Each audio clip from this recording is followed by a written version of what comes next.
preparing now to stream live. So, today my focus is going to be managing uncertainties and fear. So, I would love to hear from you. What is your level of anxiety or anxiousness at this point in time? How is all the news about what US is doing, what Europe is doing? The numbers of coronavirus instances are going up. New clusters being found in Singapore that has just increased the spread. How's that all affecting you?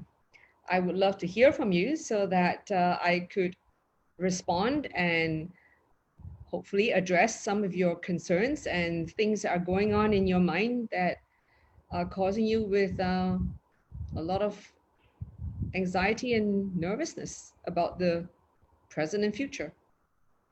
So there is an option for you at the bottom to be able to key in your messages, and I really look forward to hearing from you. Okay, thanks. One comment has just come in. I'm more nervous about the economy than about the hygiene. Okay. May I just check with you as to what is your profession and the industry that you're in? That will give me a sense of what is the level of nervousness that you may be experiencing. Thank you for that added clarification. I do not have financial difficulty, just have more spare time than usual as classes are suspended and canceled. Yes, that is also happening at Brown Center, where we had to suspend classes, we had to cancel some classes, we had to address many people's concerns about courses that we are still continuing with, especially mindfulness courses, which I feel that at this point in time, it's even more important for people to be attending mindfulness courses in order to calm their minds. Because what is the nature of a mind that is undefeated, which is the name of the course that I teach at NUS, an undefeated mind. Things can be going wrong around us, but how does our mind stay resilient? A mind that's resilient is calm, is focused. Focus on not what we can't do, but focus on what is it that we can do? What is it that's positive? What is it that's useful? What is it that is going to be helpful to ourselves and to others? That is the nature of an undefeated mind. And usually it is the negative thoughts, the thoughts that disempower us, the thoughts of all the prophecies that we may have, which are negative in nature. That is what's really defeating our mind. And sometimes thoughts of what happened in the past that we feel resentful towards, that we feel angry about, and we keep replaying them in our mind. So to practice becoming resilient is the practice of letting go these thoughts that are not helpful. Now you may say it sounds easier, but actually the practice is hard. Well, it is harder to accept the status quo of the mind if the mind keeps bringing your moods down. If it makes you feel resigned to a fate that you feel that you have little or no control over, that is worse. And that is the nature of an defeated mind. And that's not the kind of mind that will be helpful to us or to anyone else. Who we need to lead, who we need to inspire.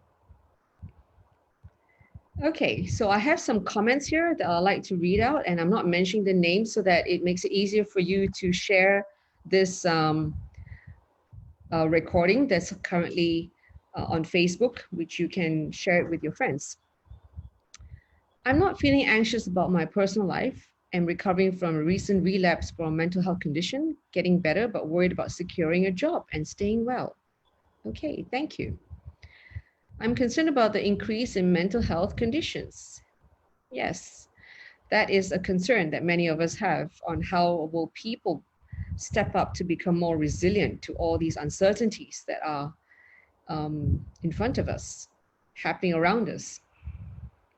And working in clinical research organization as a data management associate and moving forward to step out of my comfort zone and took up meditation teacher course as well as yoga training. Wonderful.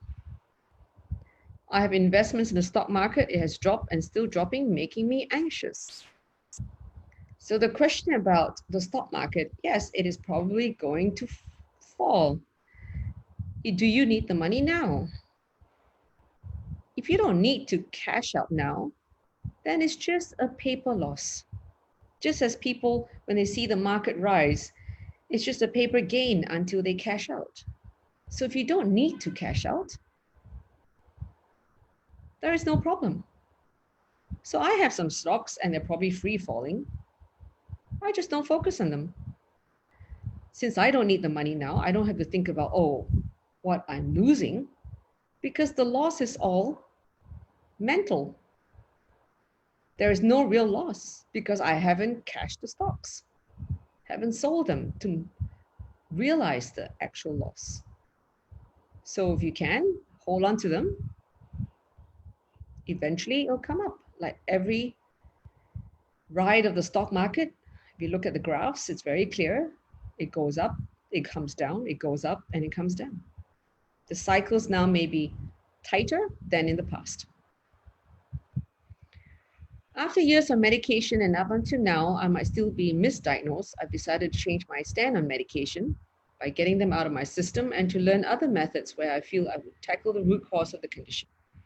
For example, mindfulness, counseling, eating well, sleeping well, having a support system. But this is really new to me and there's quite a lot of anxiety about it. Sorry for the long message. Not a problem. Thank you for that message. Recently, I've come across people where once full of confidence and suddenly become indecisive, ultra careful just because of the change in the global economic forecast. Thank you for that comment, which I hope to address. Well, certainly the uncertainties are very new to all of us. I don't think there's been a pandemic that is so closely monitored, and governments are now changing their positions of being indifferent to now being very concerned.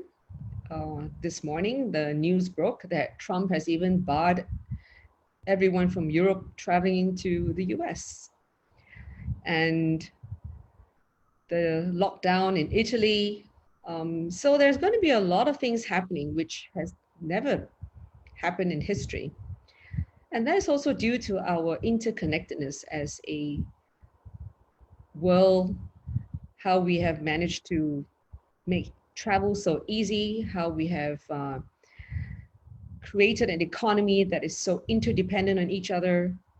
So certainly we are in a different world today compared to what's been in the past. And if someone looked at what it is today, it is bewildering to the people 30 years ago looking into what it is current, which would have been their future. So imagine ourselves 30 years ago, how different world was.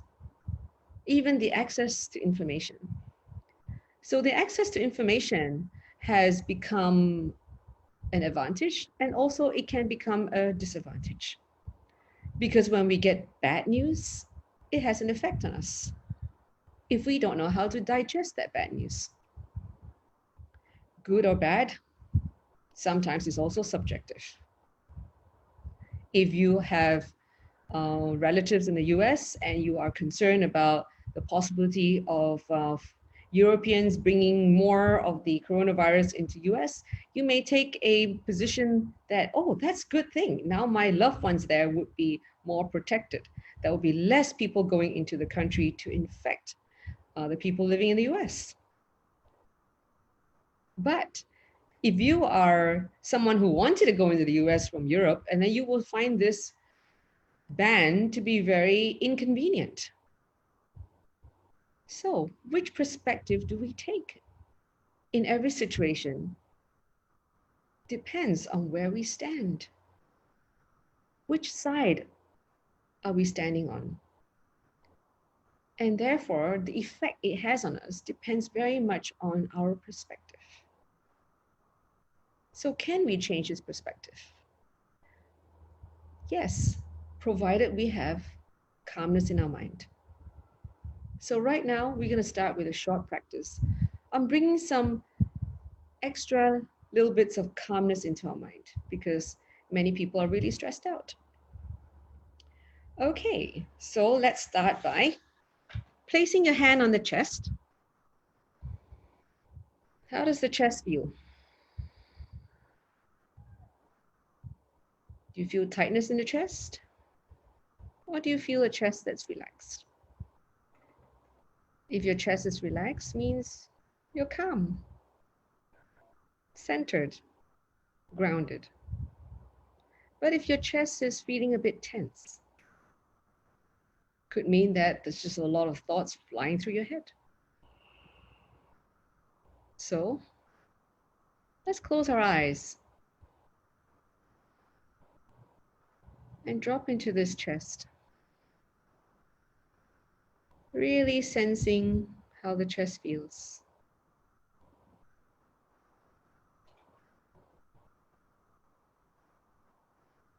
Sensing if there's an emotion there.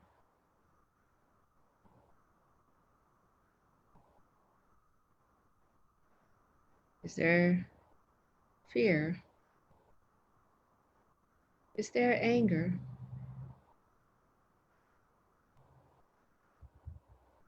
Is there anxiousness or nervousness?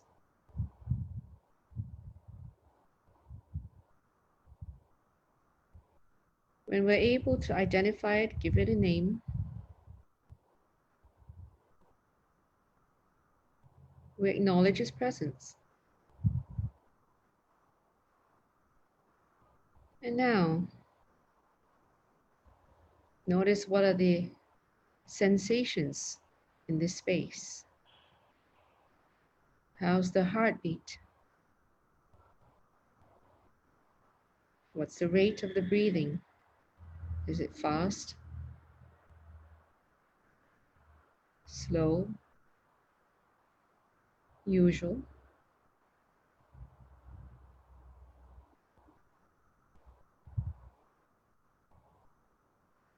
And do you feel the warmth from your palm?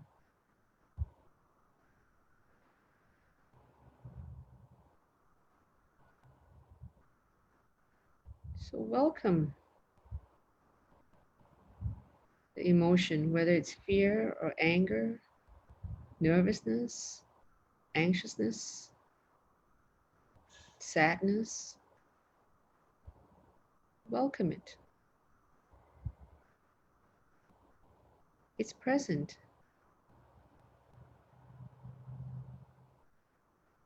Acknowledge its presence.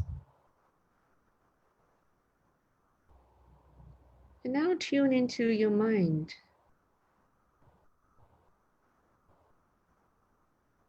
And notice if there are any thoughts there that correspond to this emotion that you have now acknowledged. Is it thoughts about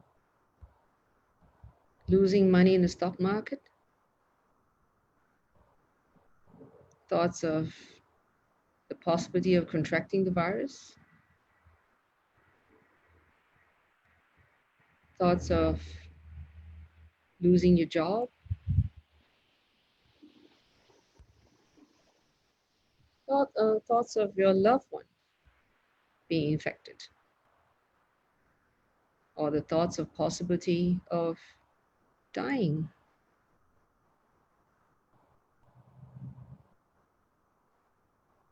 So in mindfulness practice is to be able to tune up the awareness.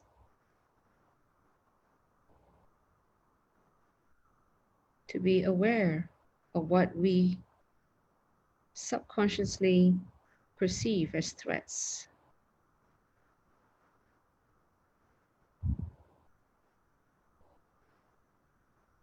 And now just focus back into the space where your hand is, and breathe into that space.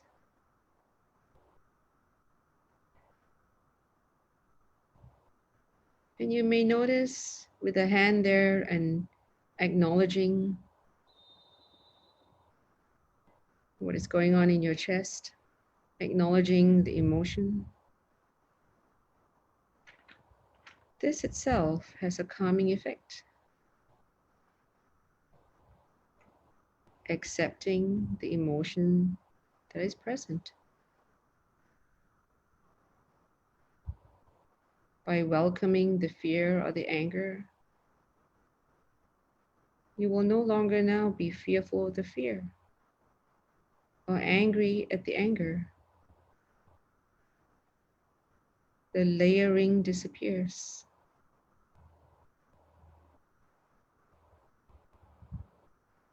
The awareness creates the possibility of acceptance.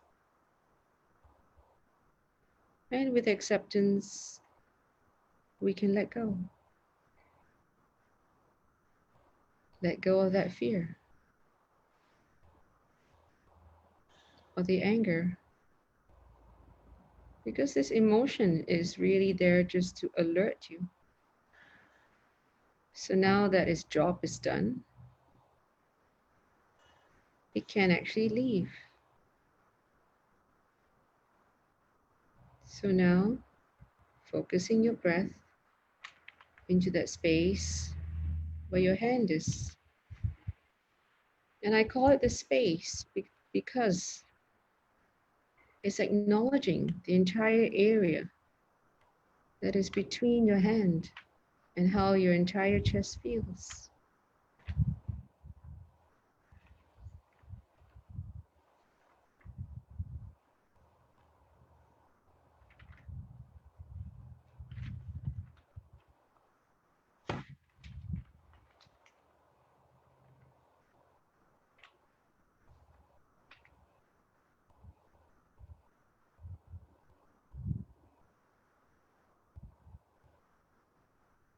So breathe kindness into it.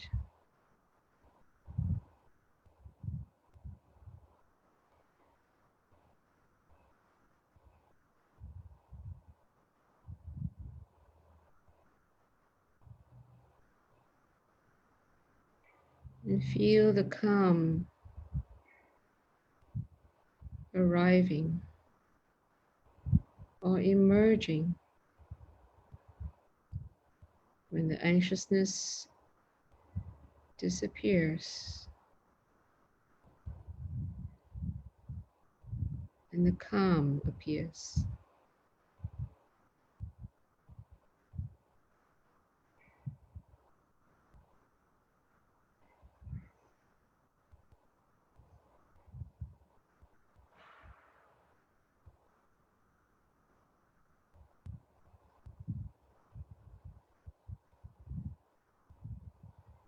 So does it help you to realize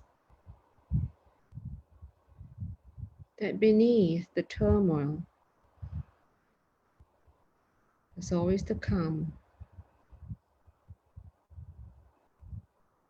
So when the turmoil subsides and we're accessing the calm state of our mind again,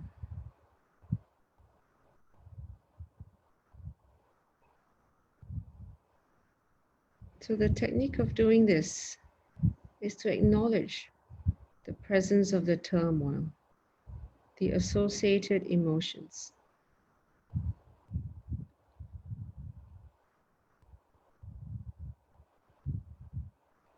And now focusing 3 more breaths into this space.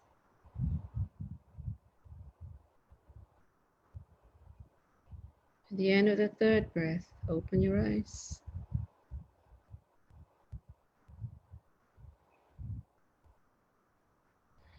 Okay. How do you feel now?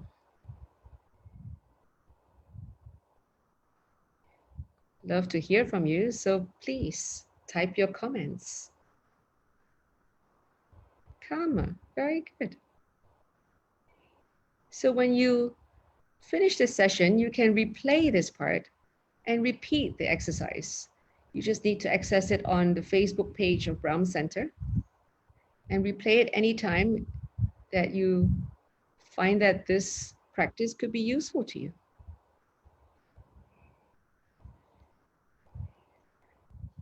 Okay, other comments I'm getting here is much more centered. I'm more accepting of the present moment. I feel like I can capably overcome my fear. Was sleepy and during the session, but slightly more clear-headed and calmer now. Thank you so much. Peaceful and joyful body and mind. So through this practice, I hope you realize that it doesn't need to take a long time for you to learn how to calm yourself by actually acknowledging where the emotion is felt. For most of us is in the chest area. For some of you, it could be in the head. But even if it's in the head, very often there's also tightness in the chest. So just place your hand where you feel the greatest amount of turmoil or sensation of discomfort. Acknowledge the presence of these sensations. Identify the emotion. Acknowledge presence. Welcome it. When you welcome it, then you are able to breathe into it and you make peace with it. And this is how you bring back the calmness. It's like the calmness is always there, somewhere at the bottom. And then the turmoil happens on the top.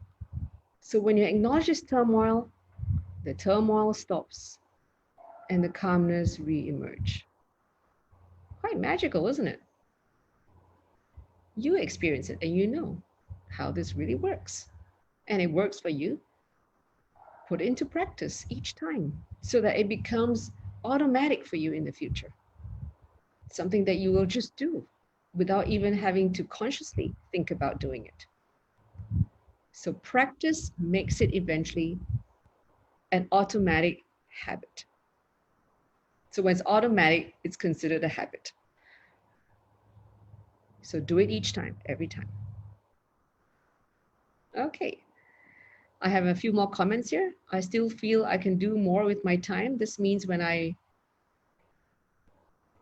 do A, I think I should be doing B. Neither is done well and not relaxing. Yes. So this is what some people call the monkey mind. Whatever we're doing, we think of doing something else or wish we're doing a different thing. So take that deep breath. Train the mind to be present and says, okay, I'm just going to focus doing this now. When I complete this, I will do the other thing. If you think that the other thing is more important, fine. Put this thing aside, bring the other thing into the present, and focus on finishing this one first. Okay? So be conscious of the priorities you're making in your life. Because sometimes the whole turmoil comes from thinking that everything is important.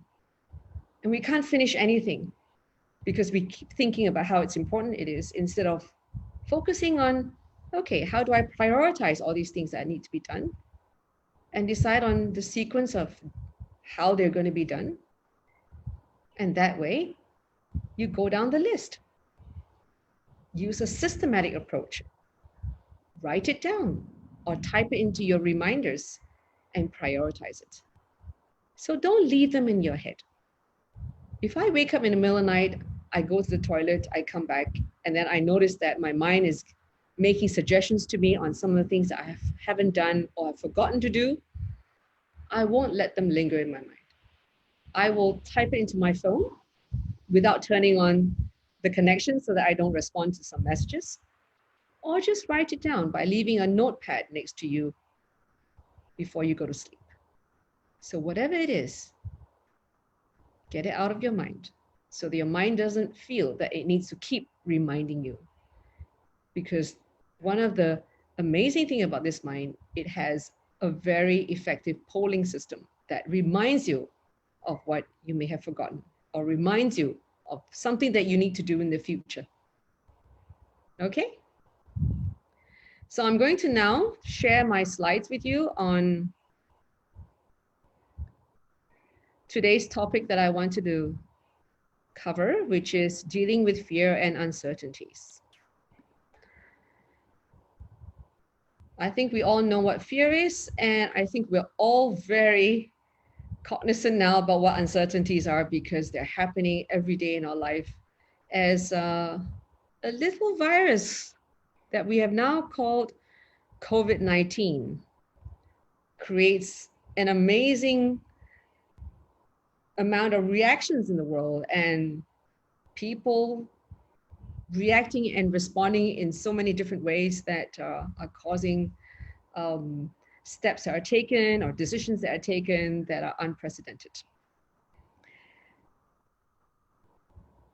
Instead of fearing it, how about we befriend them? If we're not in a power to be able to dictate the future, perhaps another way of responding to it is to be open to the uncertainties, to welcome them. It's a bit like if we are running a hotel, we have no idea what kind of guests are going to show up. And each guest that shows up, we welcome them. And this way, we don't have this fear or anxiety or judgment as to who we would like to stay in our hotel and who we wouldn't like, and therefore we're going to turn them away. As a hotel, we don't have really options to turn them away because they can book at any time on any of the websites. So those of you who may be familiar with the poem, The Guest House by Rumi, Jalaluddin Rumi, a Persian poet. This poem is very appropriate for this time in our life, to welcome everything as a guest. So now that we acknowledge there's fear, there's a reason for this fear to occur. The fear, the emotion of fear is like an alert system because the brain has sensed certain threats. And now the threat is about our job, the economy, our health, our loved ones. So let's have a look at how fear or anger affects us. Because this emotion is very much associated to our perception of threat. So our body, which has the stress response system, goes into fight or flight mode. And we may, if we are aware, that our pupils dilate. Our cheeks can even get flushed. That's why if you look at someone who's angry, they usually look very red. Or someone who's in great fear may look very pale. It's like they've seen a ghost, the color leaves the cheeks. And some people tremble with anger, and some people tremble because of fear. One thing in common is there's rapid heartbeat and there's increase in breathing. So the effects of stress on your body can happen even when you're seated in a car or a bus and there's traffic. And because you could be late for an appointment if the traffic doesn't flow, and you're watching minutes on your watch ticking away, your hypothalamus, which is the little control tower in your brain, will decide to send out the order, which is you got to fight or you got to fight this condition because you're going to be late. Your job could be at risk, or you could be scolded by your boss, or your client might not want to give you the deal anymore because you're late for this meeting. So the body senses a threat from the brain sending the message from the hypothalamus to your adrenal glands. So there are stress hormones that will then trigger this fight or flight response. Sometimes you feel like maybe I'm just going to get out of this car and walk. Or you may say, oh, forget it. I won't be able to make it for this meeting. Oh, I'm going to lose this deal. So that's another flight response that could happen instead of fight. Fight means you get angry. You get angry at all these other cars on the road. You get angry at your driver for not being able to cut lanes and speed up and beat the light. So your heart races, your breath quickens, your muscles are now ready for action. And this response is designed to protect your body in an emergency by preparing you to react quickly. But when the stress response keeps firing day after day, sometimes it's even hour after hour, it could put your health at risk. Now, what are the different parts of your body in the way the physiological changes have happened could now be suffering? You could be experiencing headaches, in some cases, migraine.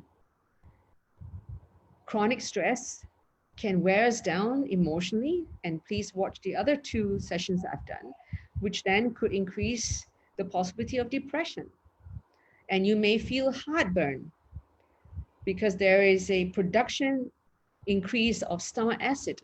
So some people get gastric as well. And that could be a rise in the occurrence of insomnia in your sleep, where your body is stressed out. It's got so much energy that it can't rest. It can't even relax. So every part of your major organs is affected. So let's look more closely at the other ones. Rapid breathing. Let's start with the left side. Increasing the risk of heart attack. Fertility problems. So you may have noticed some people who are in very stressful jobs have difficulty in conceiving. It may also cause erectile dysfunction. For women, you may miss your periods. And you will also have a weakened immune system. So in this time where there is a potential threat of coronavirus, it's even more important for us to learn how to be more relaxed, because that helps our immune system to be stronger rather than weaken. With stress, our blood pressure could go up, as well as the blood sugar level.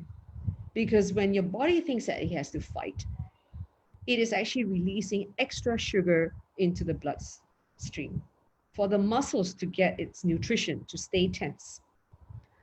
Some people get pain in the stomach area, also known as irritable bowel syndrome.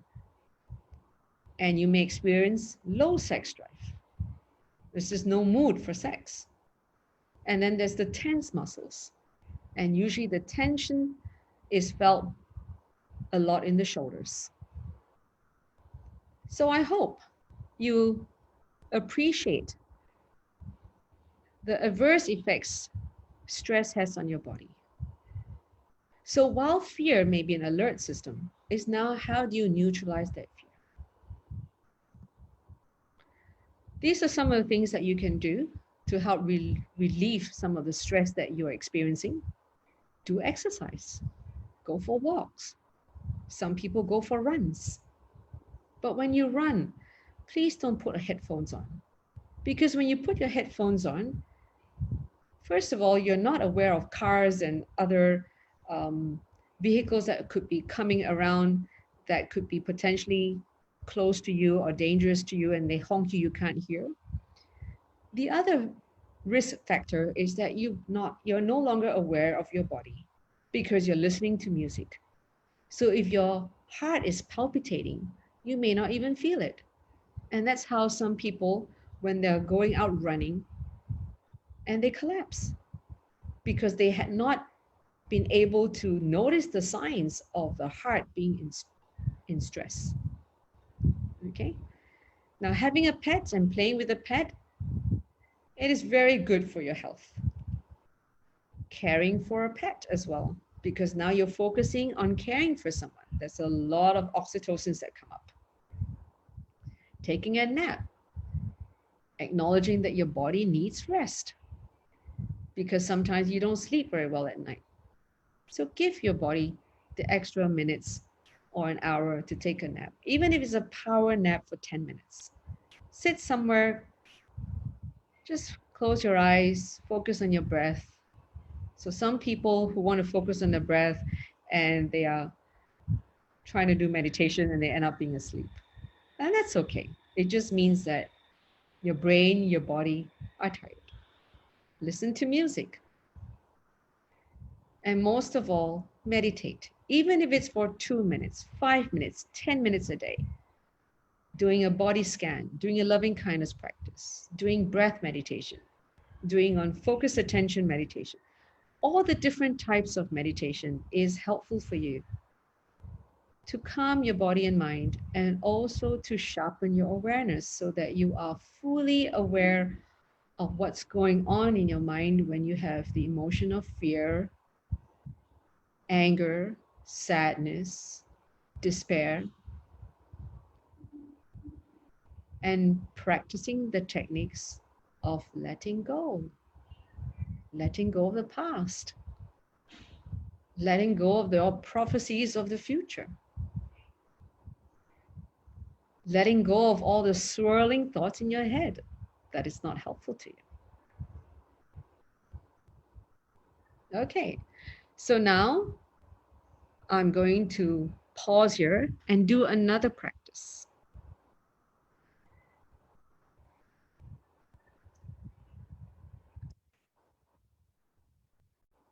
So any questions on the little presentation on the adverse effects of stress?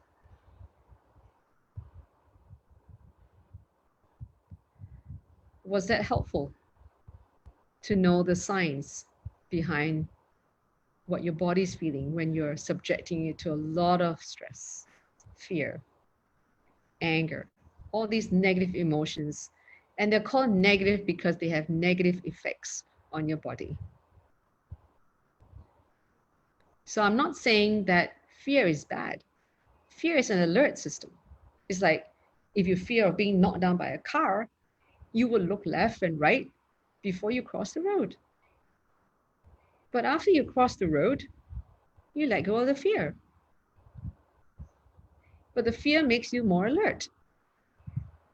But if you have obsessive fear, what's going to happen is that you keep thinking, oh, it's dangerous to walk around. It's dangerous to cross the road. It's dangerous that I'm even on the streets. And that obsessive fear is going to stop you from living. So when you have a certain amount of fear, it's like, wow, there are lots of things going on in this world that's unexpected. Good. You are alert. You're not living in your own little cocoon and not knowing what's going on. But now is to be able to focus on what you can do as options, as ways to mitigate the risk that you may have put yourself into. Just like knowing that looking left and right before crossing the road mitigates the risk of crossing the road. So use the fear wisely. It is not bad unless we don't know how to manage the fear. Just as anger. There was a talk I gave earlier on, a few weeks ago, on positive and negative anger. So similarly, anger can be used in a positive way. When something is not right, we direct the anger to do something positive. But anger is bad when we become destructive. We end up destroying relationships. And we also end up destroying our health. Okay, so now let's, again, put the hand on our chest, because I like to do this practice again to make it something that you will become more familiar with, something that you can do it on your own, even without turning on this video to replay it to guide you.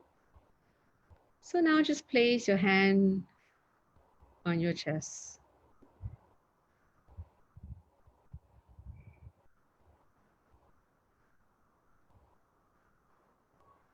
And observe if there's any tightness in your chest area, the rate of your heartbeat, your breathing rate,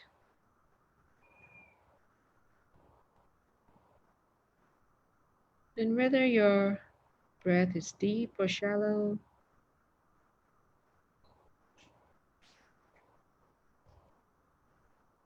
And if there is an emotion here associated to this tension that may be present,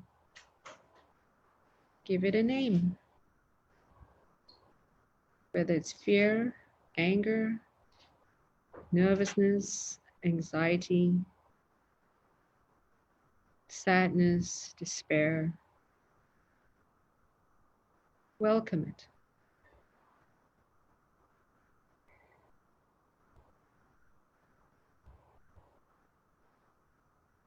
By welcoming it, we're no longer fearful of the fear. We're no longer angry with the anger. We're no longer feeling sad about the sadness. We're able to create the space between the emotion and our acknowledgement of it.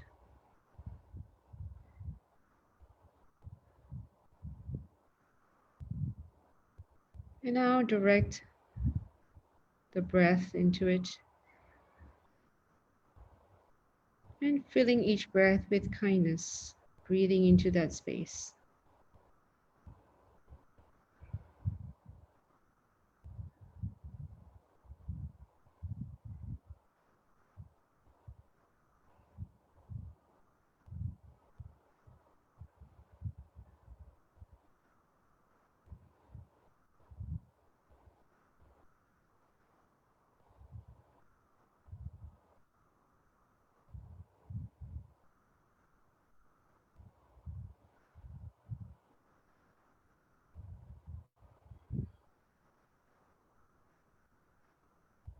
And you tune into your mind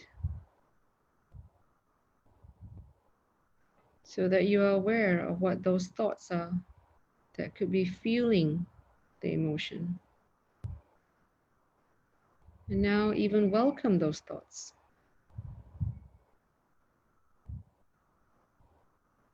And then breathe into the space that your hand is on.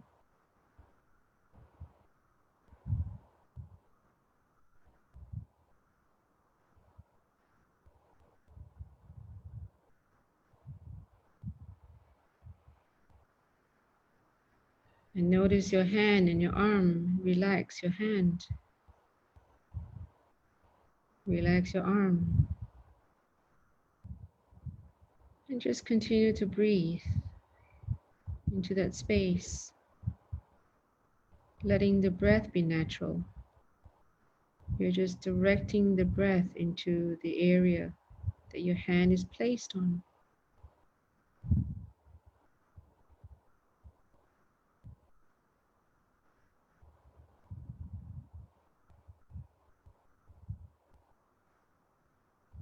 And notice if there's any change in the rate of your heartbeat, in the rate of your breathing now. And you can always remove the hand, place it on your lap, or place your hand on another part of your body that feels tense, and do the same by breathing into it.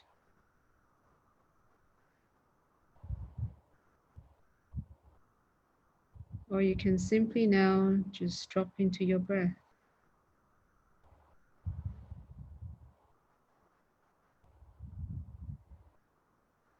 And some of you who may not have taken mindfulness course, if you don't know what it means by dropping into your breath,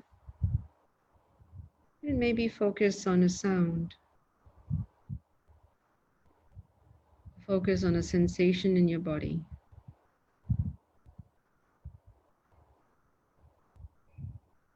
You can even breathe into the sound.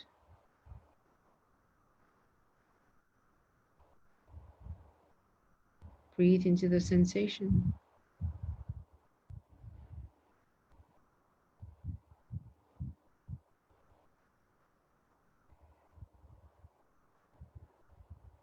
And you may now notice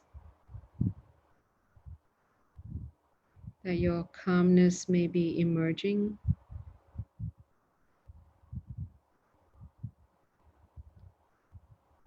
So as the tension in your body reduces, or the swirling of thoughts reduce in your mind, the calmness can reemerge.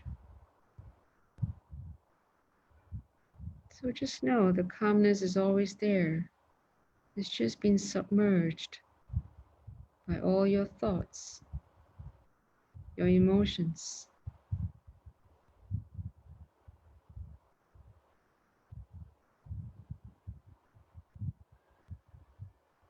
So by acknowledging the thoughts, the emotions, we welcome them, make peace with them, then the calmness has space to reemerge.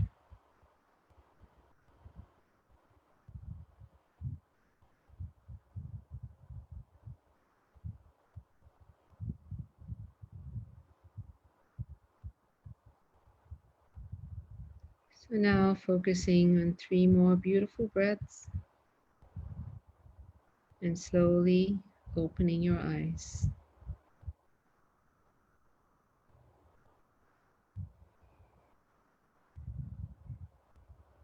Okay, so I hope that's helpful to you. I have some comments here that I'd like to share with all of you right now by reading them out. Very helpful suggestions. Yes, very useful. Yes, thank you. I didn't realize it goes across my whole body. Okay. I like the practical way in which you shared the science, makes it relatable and resonates with a wider audience. The information is useful. Thank you for sharing. It's comforting to know I can do something to manage my fear. Wonderful. Earlier FB messages come from, how can I have a stable mind? The other part of me always presents me with fears and anxiety, always up and down. This is not going to fix things immediately. This is a technique for you to apply each time. Even when you're given medication, it takes time. Like my eye has gone for an operation. Those of you who have seen earlier videos would see that I have even got a patch on my eye and the redness in my eye, which is now almost gone, but it's still swollen. So if you notice, my eye on this side doesn't open completely. And I still put medication, eye drops. So it will take time for change to happen. So be patient. Wait in the moment, not into the future. So a little bit of extra calmness each time helps you to build that confidence in how to regain that calmness. It's always in you. You just need to allow the calmness to reemerge. There's a comment here for COVID-19. If we're open to it, like you told us, does it mean we are open to risks and be blamed for the spread? Like the organizer of the gathering and people are blaming her now? I think blaming is futile. It's of no positive consequence in blaming someone. What's more useful is, what do we learn from it? That certain types of gatherings increase risk. And so we avoid such gatherings where we're sharing food. Because a lot of times when you get together and eat around a round table, people are talking. So there are a lot of saliva that they land on the food. And sharing a common ladle, even though it seems more hygienic that I'm scooping my own food and everyone is scooping their own food. But if the hand has the droplets and leaves it on the ladle, then somebody else holding that ladle will also now pick up those droplets. So this comes from awareness on how do we adjust the way we serve food, the way we eat. Perhaps we need to adjust and get somebody to serve a portion of the food so that we don't even have to share a common ladle. And everybody has a portion, so we're not talking over the food. That's why having birthday cake celebration, it's not hygienic. People sing onto the birthday cake, and then worse still, the person who is going to blow the candle sprays all his saliva onto the birthday cake. So I've become quite averse to this kind of birthday celebration. It's actually not a good way to be hygienic. So more importantly is to become aware of what are the risks and to be able to mitigate them. So it's not about being complacent.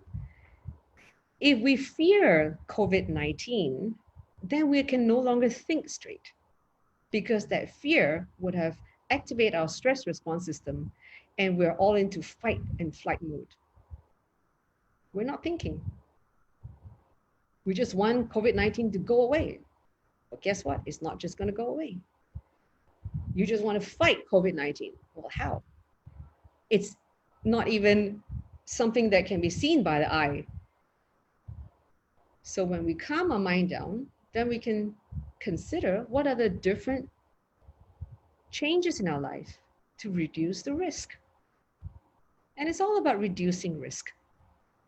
This body will always be subjected to illnesses and diseases. The sooner we accept this as a fact, the better we are in handling illnesses and diseases. The reason why I had to go for an eye surgery was because there was a disease. Complaining about the presence of the growth on my eye, how would it be helpful? But by accepting it, I focus on how do I get it treated. That's more useful.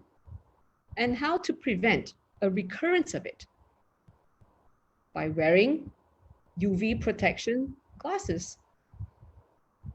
So when I'm not angry with something, I can think more clearly. Or when I'm not scared of something, I can also think more clearly. So now I'm going to bring you back to the last two slides.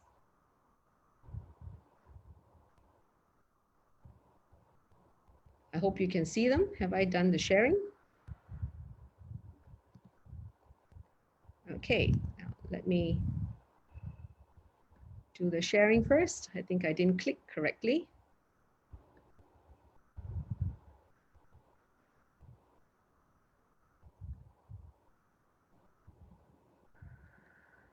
Okay. So what I like to focus on is how do we make choices? We can only consider choices when our mind is clear. That focus on the fact that we have choices.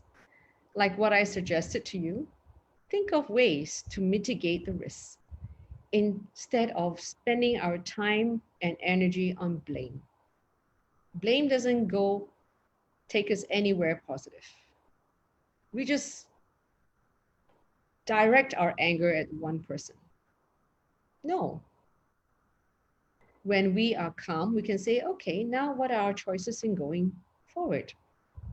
There are many ways of handling something or a situation or crisis. So those of you who are in a job and potentially there could be loss of jobs, consider you may not be the one who's going to lose the job unless your performance has not been at par for a period of time. Or if you have been taking a lot of medical leave that has caused a threat to your performance in the past, think about ways on how to improve your health, how to reduce stress, because stress gives rise to more health problems. And think about, what if you do lose your job? What could you do with your time now? What are some of the things that you never had a chance to do before? Even taking up a course, volunteering, spending more time with your aging parents, spending more time with your kids or your spouse. Go and trek. So focus it on what is it that you can do. Focus on the interest that you never had time to pursue. Now, You may have this opportunity if you lose your job. If you have enough savings, then you're in a much better position. If you don't have enough savings, then focus on what other jobs can you go for. When there are opportunities, sometimes we don't see it because we're angry, we're fearful. But when we start to have clarity in our mind, we can indeed see some opportunities that may not be there before. There are many jobs in Singapore in caring for other people, in healthcare or home care. As long as we're willing to work for less, there's always work that's available. So open up your mind, consider other possibilities.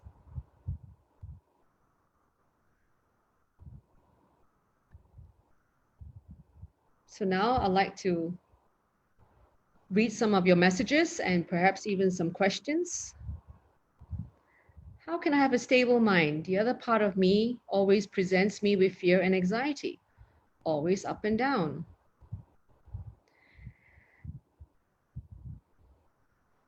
When we get into the habit of always thinking about things that could go wrong,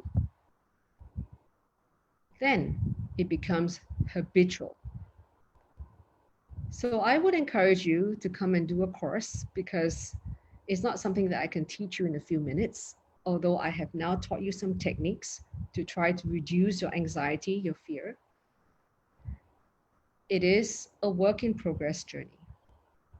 It doesn't mean that when I'm on this mindfulness journey that I have no fear, I have no moments of anxiety, but I have a toolbox that I can use to reduce the length of that anxiety that I feel, or the amount of time that I let this fear consume me. I have the awareness now to tune out of it quicker. Another comment here is, thank you, Angie, for sharing. Attending mindfulness course really helped me to face my fear created by my monkey mind. Wonderful. I suggest those who have not gone for the course to please don't hesitate. Thank you for that encouragement to everyone else. Another comment here is, thanks, Angie. This is helpful, helps me to regain calmness. Another comment is, on the other side of fear is possibility. By addressing our fear head on, we can then create a new possibility that we may never imagine.